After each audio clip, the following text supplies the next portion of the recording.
lustiger Zeitgenosse und dieses Video heute ist ein reines Spaßvideo. Es geht nur darum, es soll kein Lehrvideo sein. Ich möchte nur mal zeigen, dass auch Kaltblüter in keinster Weise stumpfe Pferde sind, was oft nachgesagt wird, sondern sehr sensible, wache Pferde. In meiner Bodenarbeit ist mir wie immer wichtig, dass ich dazu in der Lage bin, die Pferde zu schicken in beide Richtungen.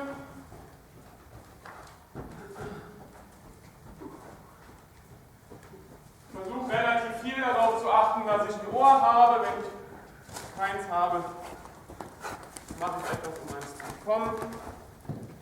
Ich möchte alle Gangarten des Pferds schicken können, also auch mal zünden lassen können, so wie jetzt, aber auch wieder zurückkommen lassen zum Trab. Und ich möchte natürlich, dass der, wie alle anderen Pferde auch, reinkommt. Sobald ich im Kreisbogen gehe, kommt der rein, müsste auch Lippen lecken, jetzt macht das. Relax recht schnell bei mir.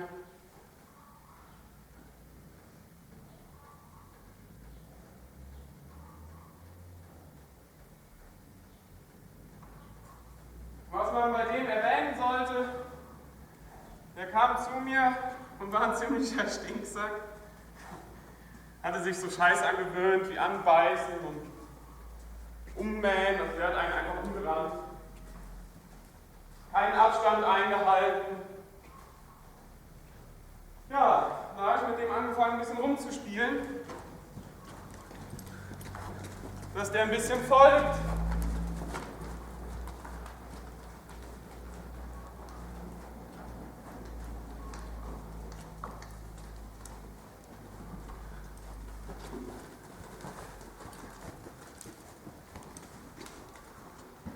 Dass der hierbei aber auch Abstand hält,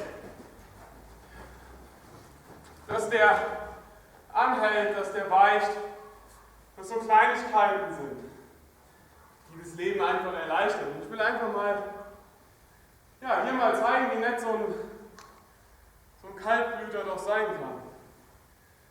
Und die können sich auch bewegen. Jetzt haben wir den hier nur am Strick. Also nicht jetzt beim Reiten, aber auch hier möchte ich nur mal ganz kurz zeigen.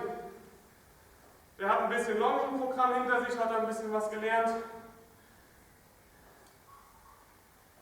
Ich will nur mal ganz kurz zeigen, dass auch ein Kaltblüter sensibel ist.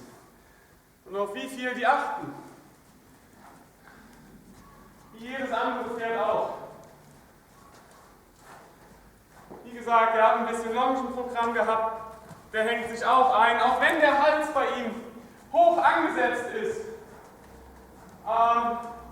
hängt er sich einfach ins Nackenband ein. Dabei läuft er natürlich nicht ganz tief, was ich auch gar nicht will, aber er läuft eben auch nicht ganz hoch und dann wird trotzdem, oder man sieht sehr deutlich, dass der Rücken aufwärts schwingt, dass der nachgibt, dass der da ist. Kann ihn reinholen über den Kreisbogen, Handwechsel machen, Schulter hat schön rausgesetzt, wieder vorwärts.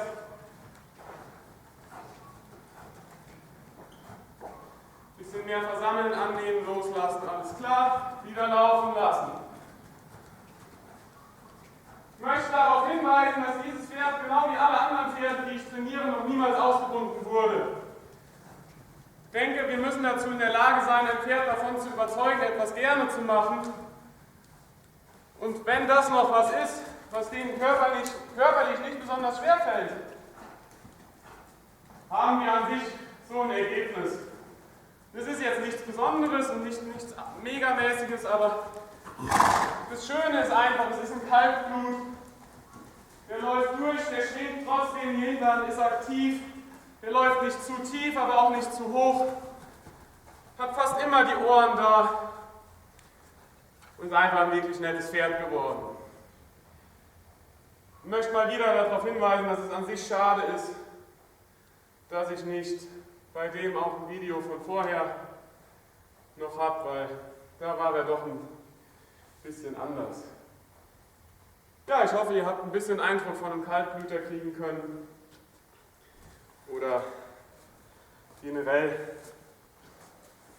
sehen können, dass auch so ein Kaltblut richtig sensibel ist und richtig nett sein kann. Dankeschön.